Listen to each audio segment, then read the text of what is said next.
Okay. Hello, everyone. Hello. Hi. Welcome to the Market Hangover podcast. And we are here today with Helen. Hello. Thanks for having me. Thanks for coming out. I think we'll start. Why don't you tell us a little bit about yourself, your background, and where you're coming from? For sure. Yeah. So originally I started out in hotel sales. So from the UK. And I moved here nearly 12 years ago now. Yeah, I know, time flies. And I've always loved all things kind of hospitality, entertainment, you name it, just being surrounded by people who want to celebrate and do things. So I've been in the events industry for a while. When I moved to Canada, I was with the Toronto International Film Festival.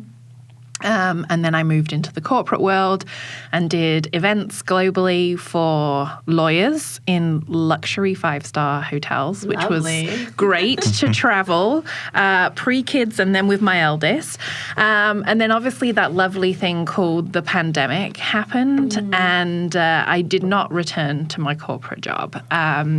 During that time, I had started my own small business, Sweet Scarlet Cakes and Celebrations, doing custom cakes.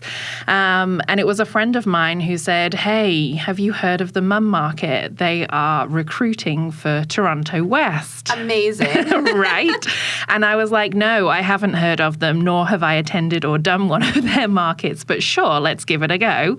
And here we are 18 months on, market director for Toronto West. And then in that time, I have gotten to know many a small business on the circuit of markets and kind of had a real understanding as to what people were needing, what was missing, really enjoyed the sense of community that the small business owners bring and decided, hey, I'm going to start looking for a storefront because I've got no money. Nobody so does. Let's just try and find another avenue to spend it. Yeah. And my husband, Justin, just kept on being like, yeah, okay. As you they do often that. do, right? Yeah, they exactly. just kind of go along with whatever our madness I know, is. right? He's a massive supporter, as Phil is, like, I'm sure with you. But anyway, there's like this stretch on Jane Street just north of Bloor. And my son was going to daycare. My daughter was in like the community for art class and Girl Guides and stuff. And I would drive past this one store like every day and just be like, okay, I'm going to I reached out to them once. I asked them how much it was to rent. And I was like, one day I'm going to be in there. And that was like February of 2022. And then I let it go. And I was like, no, it's not viable right now. I'm just going to carry on doing what I'm doing and focus on the kids and do the cakes in the markets and we're good. And then there was this niggling at the back of my mind that I was just like, I really want to do it. So anyway, the lease on that was rented. And I was like, well, there's my lost opportunity. Kind of gave me time to just focus on what was meant to be at that time. And then I was still working at the clinic in Etobicoke. And then I realized that I needed the time for the Mum Market to go full time. And so I stopped working there, focused on the small business aspect. And then the storefront in Babby Point came up. And that's when we opened our first retail shop as the Pear & Co. Lovely. Yeah. So that's a very roundabout way, but like serendipitous in the fact that things happen for a reason. And we filled out a lease term that was the karate studio had moved across the way, and it kind of branched us into the other side of small business entrepreneurship in being a vendor in a storefront and not physically having to be there in person. Yes. So that's kind of where we're at today. The Pear & Co. was born. The name stems from our last name is Poirier, which pear in French. Pear tree, family, branches, roots, growing. All of that concept is where it came That's from. very nice. Yeah. I feel like when a business has a strong or an interesting story behind their name, it's just meant to be. There's so much more to it. And I think for a while, like I've always wanted to be an entrepreneur and like the whole kind of figuring out names and what works and like always playing around with something as to not pigeonhole yourself. You know, like you want to be able to move with the times, branch out when you feel it's right. And it just happened. It was very quick off the ground. But Justin especially loved it. He took on running the store while I was doing markets. And then he was like, we're definitely doing this again next year. Oh, nice. Yeah. So it worked out really well. Yeah, then. exactly. So it's hard to find a short-term lease, but we will see. Yeah. And how long did you have the storefront for? We opened mid-October, and then we were there until the second week of January. Okay. Yeah. So just covered the whole holiday season, basically. Exactly, yeah. And even in that, like, you know, with the markets, when you're doing a first-time thing, the first time opening a store, we were like, okay, this worked. But then right after Christmas, it was really quiet. But then, like, all of the vendors came in and did their sales stuff. So it's like, okay, you can just switch tacks again for the second year. It's all practice makes perfect, so they say. But and that was one of my questions, actually, for you was, I see a lot of collective storefronts popping up. And a lot of them do pop up around the holiday season. Yeah. Do you think there's a benefit to being a year-round storefront and having your product in there as a small business versus just popping up for a couple months? I think it depends on what you're selling. So certain items will do well over the holiday season, and other items will flourish year-round. I think it's really knowing what you're selling and who you're selling to, and targeting the location and the collective that's going to work for your brand. Because we have talked about doing a full-time storefront. With that comes a lot of overheads. It comes with a lot of time commitment, financial commitment, and I just don't know that I can give what the small business needs in order for us to take that on. Full time. Exactly. Yeah. Year round. And you mentioned some products do better than others at a collective storefront. Yeah. Can you let us know maybe which ones you saw become more successful, maybe why they were more successful versus others? For sure. Definitely found where we were location-wise, and I think this is kind of also across the board for markets. Anything that you can consume typically does well. Yes. And also I think it's trying to find that niche. If you're doing a product, it's what business is all about. If you're doing something, a service or a product that many people are offering, how do you differentiate yourself from everybody else? Freeze-dried candies, I think we all know, are like the current craze. Yeah. The current trend. Exactly. And that was something that offering a different selection, offering variety, but also making sure that your price point is on par for what people are willing to settle for candy. Candles always do well, and bath and body products. I think it's also, I found, having the two different types within store, catering to those different markets of, you know, the elegant, chic-looking candles that can blend in with your home decor versus something that's a little bit more funky, on-trend, figurine, non-scented. And then also with the bath and body, like the gift basket that you can pick up for a co-worker for like $15, or the mini bath bombs of colors and sizes and smells for the kids to bribe them into bath time, which is my parenting hack. Like, I think having the two works really, really well. What else sold well? Jewelry. And again, I think jewelry, I found I wanted handmade jewelry. That was one of the things in the store. You know, there are many different types out there, and trying to figure out who's selling what and why they're doing it and how they're kind of developing their entrepreneurship journey is much as part of the accepting vendors as well as the product. It's the story behind their business, right? Yeah. And especially as a storefront owner, you have to be able to tell that story, which I think is why the two went so well hand in hand, doing the markets and then having the pop-up store. being able to build and curate those relationships through the mum market, and then to be able to have those loyal and supportive vendors actually in the store and be like, I know these person by name. I know where they've come from within Canada. I know where they sell to, how they package, what like trials and tribulations they've had during the process of getting where they are now. And even to this day too, taking on like a vendor at Christmas time and then seeing her at my market last week and being like, let's talk about how you've developed. Like, amazing. Everything looks great. And that's part of the journey and the bit that I really enjoy. Let's talk about those journeys and tribulations. So if you're a small business and you have a product, let's say Bath and Body product. It's a popular product.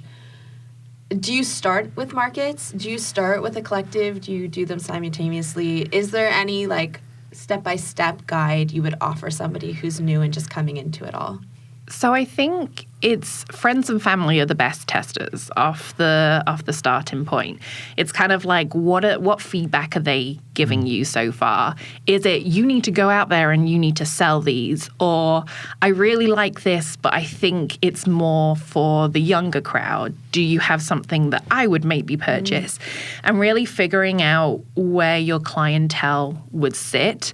Both markets and a storefront have their pros and cons, hands down. I think as a first-time business, kind of starting out, markets is probably the way to go in the sense of using that platform not just to get your brand out there, but to make connections, meet those new vendors who are also doing it for the first time. How do they differ? Are they doing the same product? What are they literally bringing to the table? But then also you have your seasoned vendors who have been doing this longer than I've been a market director. And it's kind of like, what can you glean from them in the hopes of developing your brand, your business poise? Like, where do you go? So I think from a connections and a communication and really understanding what you want to do as a brand, the markets is the best platform for that. Start that. Yeah, because then bringing it into the store, you want to have a clear idea of who you're selling to, how you're selling, making sure that like your signage is on point and like your labeling is clear, and really ironing out all of those things that you want the person-to-person sale at a market to hear what people have to say about your products. Whether or not that is another vendor or it's a shopper who's like, oh, do you know what? Like, I'm all out of soap, but I'm not too keen on any of the scents that you've got right now. Like listening to the consumer, what is it that they're wanting next? And then seeing if that aligns with your product development and kind of taking it from there. And I think that's what we tell a lot of people too when they come out to a market. You're not just there to, as much as you want to just sell your product, sell. Yeah. You're not just there for that. Like, No. This is getting your business name out there. You're making connections in the community and to your peers and your vendors next to you, and you're going to learn so much from them. Absolutely. I mean, I popped into your market recently at Small Arms, your Easter market, and just talking to one of the vendors there, she told me, look, I rebranded. Like, this is my new line. So cool. And I was like, well, it's beautiful. Yeah. And you could tell she was really excited about it because she had come already and she had tried whatever it is she had started and she had learned and wanted to like level up. And Absolutely. So I guess what you're saying is a collective storefront is like leveling up the next step to your business once you feel like you've gotten everything ironed out, all the marketing details, all the fragrances or the ingredients that you want in your products, the different types to tailor to your audience. It's also how, like, what your call to action is too. Like, how are you getting that clientele that walks into the collective storefront to then eventually, especially for us, purchase from you direct? Because if it is just a pop-up for 3 months, you've got to make sure that your signage in store is on point, that anything that they're taking home, they know where to find you afterwards. It's like a mini trial of being a part of a larger box store almost. Yes, for sure. And you get to do this for like a really small period of time, and it's almost like being in a Walmart or a Whole Foods, depending on what your target is. For sure. And then having to work out your displays too, right? Yep. do the vendors or the small businesses that come into your storefront, what options do they get when they're there? Like, how does the whole function of a collective storefront work? Great question. Yeah. So one of the biggest things I think is everyone comes in with a different budget. Like, where do they want to spend their quote unquote marketing dollars? Because at the end of the day, this is what that is. People don't necessarily, as small businesses, put that within their budget of, I'm going to spend X amount on marketing. But both in-person markets and storefronts it's got nothing to do with sales, because you cannot be guaranteed any sales in either forum. So definitely comes down to dollars and cents. And so running the gamut from one shelf to a 4 by 6 foot wall space. I think it all comes down to the size of the space that you're working within a storefront. We invested in, I want to say, 30 shelving units for our store. And we just made them as needed. We filled all of them by the end of the term, between November and December. That was our busiest time for the store. But yeah, having whether or not one person wanted to take a full rack, which was 4 shelves, or one single shelf, and again, not being able to commit as a storefront where exactly that placement of the shelf was going to be. And people had a lot of questions. I sold space sight unseen. There was a lot of trust in who I was as a person, my reputation for holding markets, and for that, I'm forever grateful to be able to have done it. So there were a lot of telephone conversations with vendors over what my vision was, and selling the space to them, and then having to come through on that. And the whole point was location. It was community. Babby Point is surrounded by small businesses that have been there 6 to 11 years. Amazing. So yeah, the families in that community are there to support small. And the regular shoppers that came through the door were amazing. No one came through the window, so that's good. That's always good, yeah. That's always good. But yeah, it was kind of depending on what you were selling. So some people were selling clothes, so therefore it's they need to be on display on a clothing rack. Then that takes up a big footprint. Even people with small items took over a large footprint. And then you're able to really focus on driving people to your display and making your display something that's appealing to your demographic. The one thing that I found worked really well was center tables. And I don't know whether or not it was down to what was on those tables or the location of them, but it actually got me thinking. We would often, for people who did, what was it called? Drop and go. That's what it was called. We would move their stuff around if we didn't think it was selling, to see whether or not there was a rhyme or reason to shoppers' mindset. And was there?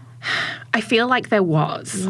So they say that everybody kind of shops to the right, which would make sense. You would come in the store and you kind of lean to the right. But there was this one table that was on the right-hand side. It was right by the cash. But it was as if the shoppers would walk down the row and then they would turn around.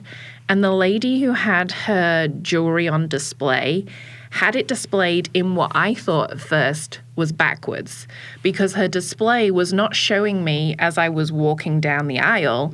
It was when I stopped at the end and I was by the cash ready to turn and do a loop that I saw her jewelry.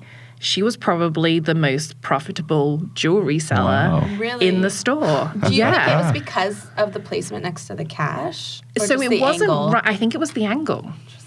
And it was the way that if you had walked down, you would have seen it, but you wouldn't necessarily have stopped because there was still But now that racks. you're stopping. But then you stopped and you were like, okay, what else is here? You'd turn around and then you'd be like, oh, that's nice. Let's have a look at this on the center table. You're going to have 20 small businesses being I want that corner next to the cash and you better angle my stuff. Yeah, angle it. And then, so have you ever had small businesses fight over a particular space, right in front, or is there any high traffic area that when you walk in, like people just knew they wanted their stuff in that spot? No, not really. I have to say the most popular item was the 4-rack. So with that, you're against the wall and it's just you get to fill all of it.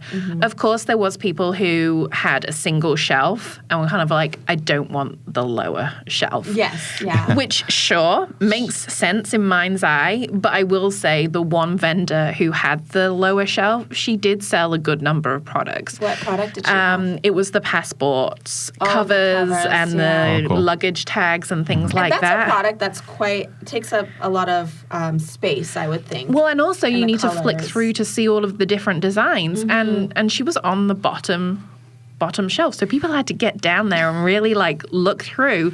So it just goes to show that product placement doesn't always, necessarily mean it is about like who's your demographic, who are you targeting, and how are you bringing them into your display.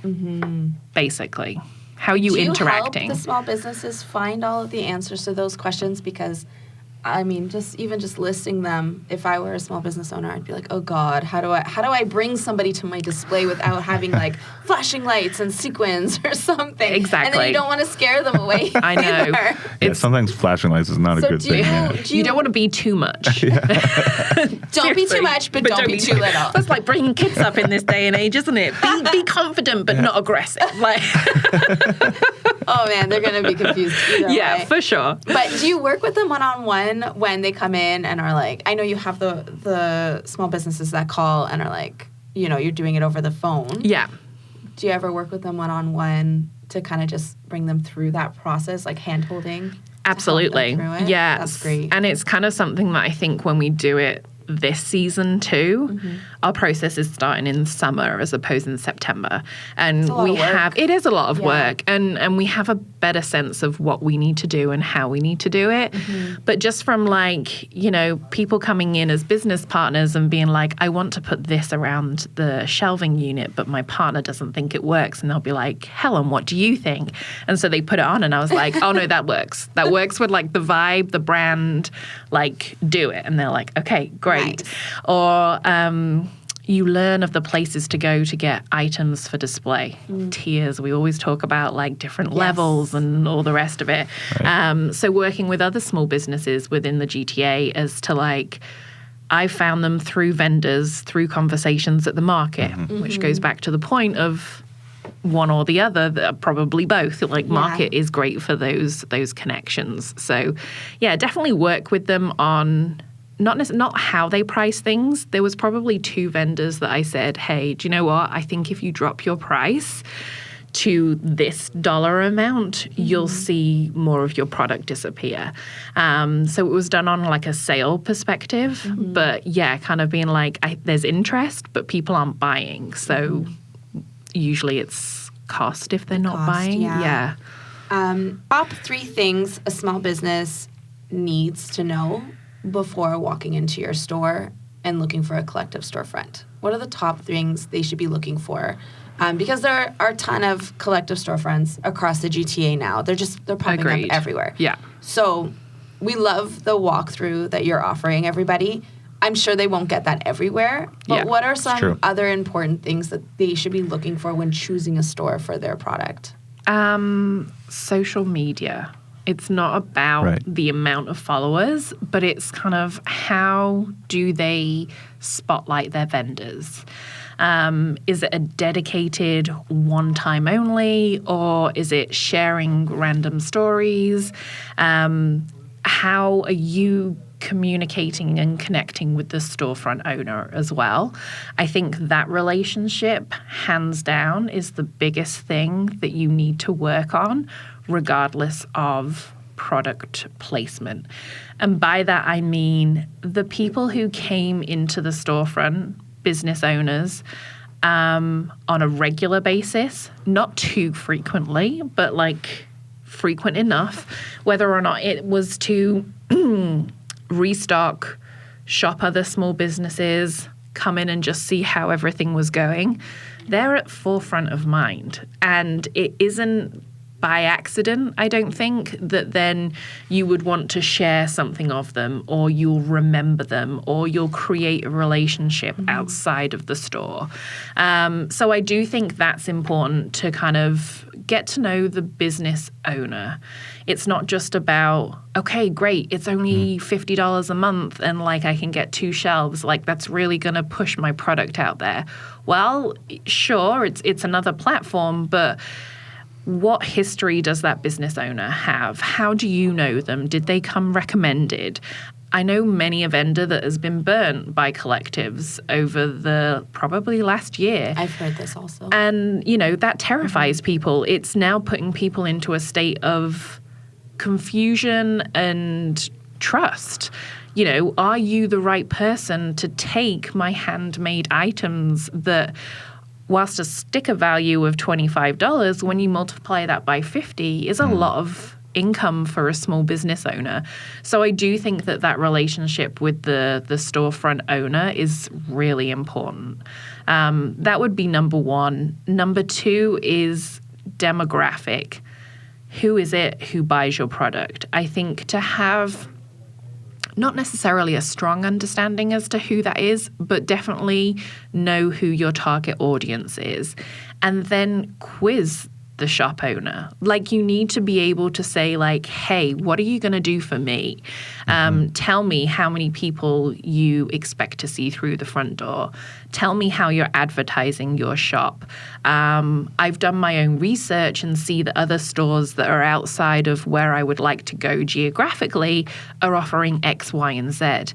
Can you match that? I think it's also remembering that nothing in this world is fixed price. I feel, you know, there's always room for negotiation. And as much as like something my father always Yeah, he does say that. it's kind of just like, you know, the worst thing that they can do is say no. And you definitely want to, you know, as a storefront owner, as a market director, you definitely want to treat everybody with the same level of respect and access to price points and all of that.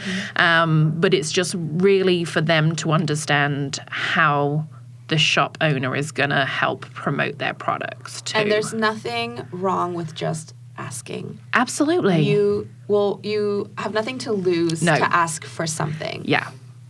Yeah. Only something to gain. Yeah. The worst they can do is say no. Yeah. That's it. And then you deal with it. Yeah, for sure. And see what works for you. Yeah. So I would say like relationship, demographic, and then signage, I think is really key. Knowing that it doesn't have to be big, but having your brand visible, and having price points, having things individually marked is great and really helpful for a small business shop owner. But having signs that say, this bunch of lip glosses are $12, because then people are like, oh, wow, like that's a great price. Like I should get in there a little bit more, because if you're not selling to them on the aesthetics of your display, maybe you will sell to them on price. Because I find that at markets and in small business arenas, you don't know what you want until you see it. It's not like people necessarily come into a small owned storefront and say, I'm here for X amount. Great when some people do, and we did have that when they pull on their own clientele. But yeah, they're kind of coming to support. They're having a look around and they're like, oh, do I need freeze-dried candy? No, but it looks great and I want to try it. Like, do I need another scrunchie? No, but like, I want to. I love that pattern. And it's just like you don't, and then it goes back to like, if you don't get it out in front of people's faces, that physical touch of products, like. It's different than online. It's completely. Very different. Yeah, for sure. It's better. I think we've been cooped up so long, you know, during the pandemic. Yeah, people like to. Oh my God, it's so nice to walk into a store. For sure. I had to buy all of my baby stuff online, and it was just the worst experience. Like I couldn't touch or feel or see or like experience anything. Everything I got, it was like, this is what I have to work with because I can't go in anywhere. And I feel it takes the buzz of shopping away. does. Like I'm just All not of the that fun. online shopper. Yeah. I will just walk around a shop and be like, okay, this is what I want to spend my money on, but I'm not today. So, Right. but it's just nice to see what's out there. It really is. Yeah. So we went through the top 3 things you feel small business should know before choosing a storefront collective. Yeah. What are some things that they shouldn't be doing? What are some mistakes that you might have come across a small business doing during your experience working in a storefront? Or what Or have if you, any. if Yeah. any, Yeah. or if you've seen other storefront collectives. Like you must have done some research before popping up as your own. You must have sure. walked into a few, right? To Yes, see yeah. how they're all organized. So if not the small business owner's mistake, what are some storefront collective owners' mistakes that you Yeah, saw? and I think that also comes from our own learnings as store business owners as well. And I'm very lucky with the vendors that we did have in our store who were open to being like, oh, hey, I'm also in this collective storefront. This is how they do X, Y, and Z. Payments is the biggest thing. Payment is how they receive it, how timely they receive it, the ease of tracking inventory, which for a pop-up store for 3 months is very challenging, but seeing how beneficial and crucial it is for those mid-sized small businesses, if that's even a terminology, kind of that's where my efforts will definitely be going in for this following, season. yeah. For sure. I think small businesses entering a collective is doing it hastily. Just being like, this is what I want to do, so I'm going to do it, and this is an opportunity right here, right now.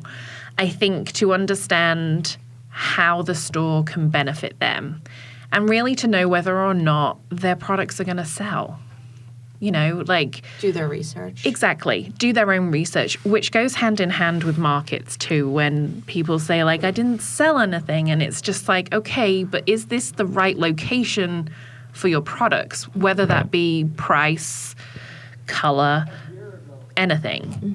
It's just kind of like you do have to, the onus is on the small business owner to know whether or not they're going into that right environment for them, for sure. And I think display, practicing what that's going to look like until you're actually in the store and really knowing how much space you've got to work with. But I think at home you can definitely be like, okay, this is how I would like my table to look. It has a similar replica of how my market table is, or I think that's very important. Have you had any small businesses come into your storefront and have just an awful display? Yeah. Did you step in to tell them it was awful or offer advice, or is that something that they kind of picked up on their own, or maybe they didn't reach their sale goal? So it's a combination of all three, because it's like a small baby. You know, a business is very much like you're really protective over it. You want to take the feedback, but you're going to be sensitive to it. And obviously there's a relationship between shop owner and storefront owner, small business owner, in the sense of I'm here to help you, but you have to help yourself. So kind of yep, this is good. You're all working. And then they're like, well, how come I'm not selling anything? And then you're like, okay, so here I'll give you 3 examples of how you could improve. Less is more. It really is. If you've got clothing and it's already packaged or it's not packaged, then just put a few different styles out and then keep the rest in stock. Every storefront has storage space, whether or not that's you realigning your display and having neat boxes. You know, IKEA do those lovely storage boxes now that you can put surplus stock in. So people aren't having to root through 50 million of the same shirt to see if they want to buy it. It's kind of like, oh, I like that and I like that. Okay, then let me go and start a conversation because I don't see any sizes. And I'll talk to the business owner and then they're going to tell me who this small shop owner is and what the sizing is like. Pulling them in, basically. You're forcing them to ask questions. People want to know how much anything is regardless. So never don't put a price on something. That has happened, and that is one reason why you won't get a sale, because people don't know how much your item is. So they don't even know whether or not they want to entertain a conversation about a size, a color, a scent. So true. Whatever it is. And also shop owners get busy, especially during holiday season. Yeah, for sure. You know, we were very fortunate with the shoppers that came into our storefront, but especially on a Saturday, we were slammed, and it was often like back-to-back cashing people out. So then you don't have the time to connect with those people, which then comes back to vendors coming into the store themselves. And then often I would be like, oh, and here is the owner of the product that you're touching. Like, if you have any questions, feel free to reach out to them. So I do think that's something that we'll do differently this year, where we actually have either a time where one small business owner can come in and kind of either help out with the storefront and then get a discount on their rental space. There's kind of many option. I love that idea. That's cool. And because another idea or thought I had about this was like, what's the difference between a market inside of a storefront and a storefront collective? And I know there's some obvious differences to it, but having the small shop owner on site can make such a huge difference in how a shopper is connecting with the product, right? And I think that's very key too, as to what the product is that they're selling. Because I have had some vendors say, like, you know, I do so well at markets when I'm there selling. And it's like, but then you are either... you're able to sell it better than a storefront owner. We're trying to sell 50 to 60 other small businesses. And whilst we're trying our best with everything, we're never going to do it the best as the founder who knows everything and every has the passion detail. to it. Absolutely, Or is actually wearing the products. You know, I would love, deck me out in clothing and jewelry and you know, then I can talk to it. And that was one of the nice things about our storefront was the kids had the bath bombs. I had the clothes and the jewelry. I'm actually wearing some of it today. Like, it's just... I tried the freeze-dried candies. Nice. It's a good way to experience and then share your experience. Absolutely, because it is that in-person selling. That's how you tell your story, and people go, I really like you.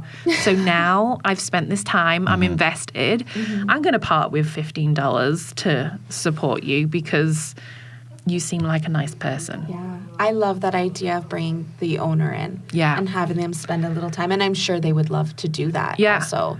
As a small business owner, putting our products in a store, you know, it's kind of letting go of your baby. Yeah. You're giving it to somebody else and you're saying, please take care of it and please sell them.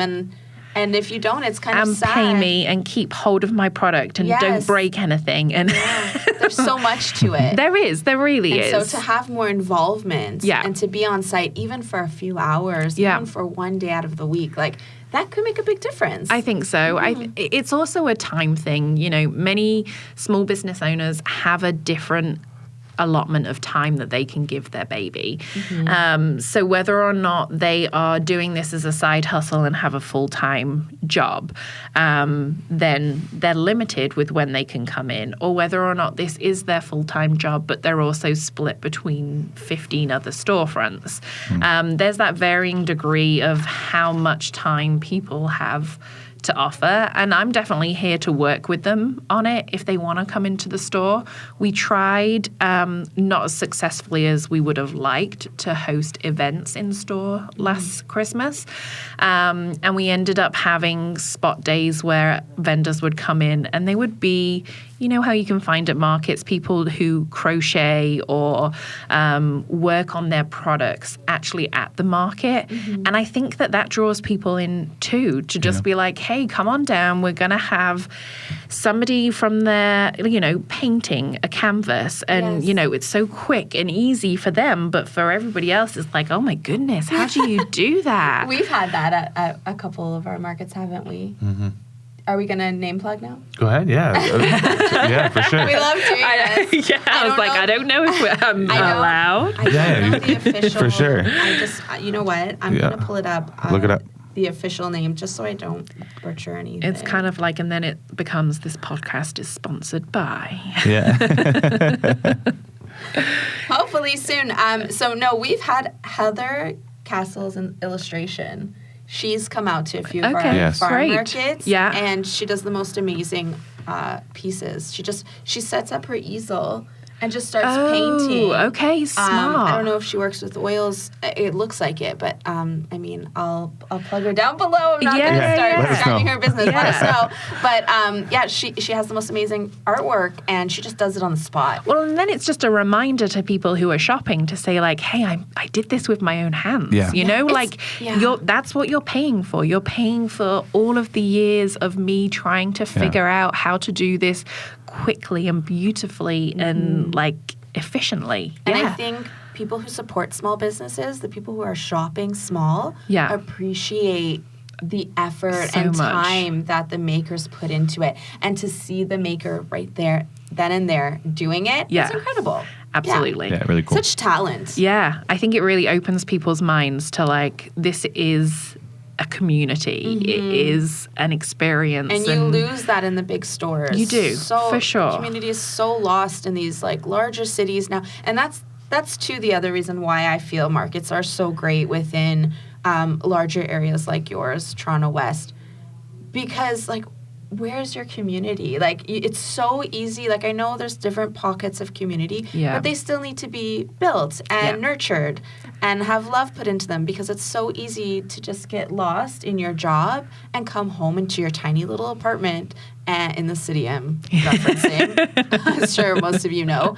And just forget the world and then wake up and do it again. And there's no hey neighbor, it's hard. And that's why I always say, especially I have a first-time vendor who they often come to my markets before they actually sign up and then quiz me and be like, hey, this is what I do. Where do you think I should go? How do I apply? Yeah. And it's great even for us as market directors to have that conversation in person instead of DMs on Instagram. Yeah. Because those can come off cold too, right? Yeah. We're so busy. It's exactly. I'll get back to you later. Here's the website link. Go for it. It's all sent with love. All sent with love. Yeah. Heart. Yeah, exactly. But I always say for a first-time vendor at a market to go in their community. So to go somewhere where they have their own pull. Yeah. So location is key, a 20-minute, half-hour drive. You'll get those dedicated people who are looking to support you as a first-time vendor at your first market. Yeah. Or they love your products, so they want to come and support you and buy from you in person. They just want to see what you're achieving. Be able to have that support and community and then grow. Because I think that's key. Some people do this as a solo venture. And whilst having somebody by your side is great, having people to shop and say, hey, good job. This is awesome that you're doing this. And that's not to say that it's not scary. Oh, my goodness. It's definitely a jump for a lot of people, especially doing it solo. Yeah, for sure. But as scary as it is, I think that the turnout of it can be so great. Yes. Yeah. Even, and going back to the very beginning, the relationships, the conversations that you'll have with other small business owners is just as beneficial as having two people stop by and actually touch your products. I've had vendors who have been side by side, met for the first time this year. Both of them were first time vendors with me, and then they collabed. Love it. on something. And that happened last year too. And you just never know where those conversations are going. You just have to be in it to win it, so they say. That's awesome.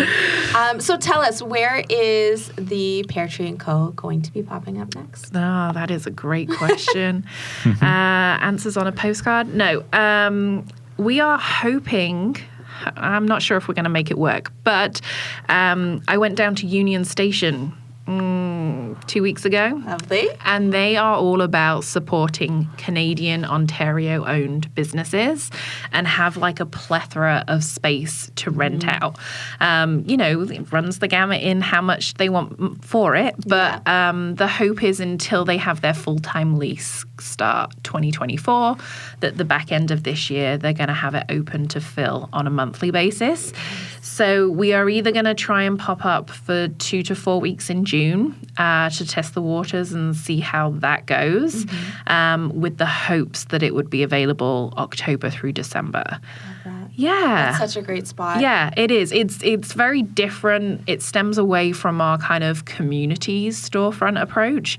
But the foot traffic, the sites like eyes on product. You have so many people that are traveling to Toronto exactly. in the summer, like just walk by. Yeah. And then all the commuters from work. And also it's like connected to the Scotiabank Arena and the food court. So like on, game days, concert days, like whatever it is. Are you allowed to be open late? Like as long as you set your hours. Wow, amazing. cool. Yeah. So I think they just say like don't have more than 2 days closed, but most would be like Tuesday through Saturday, like kind of keep the Sunday, because I do think most of the foot traffic would come during the week from the commuters. Yeah. Yes.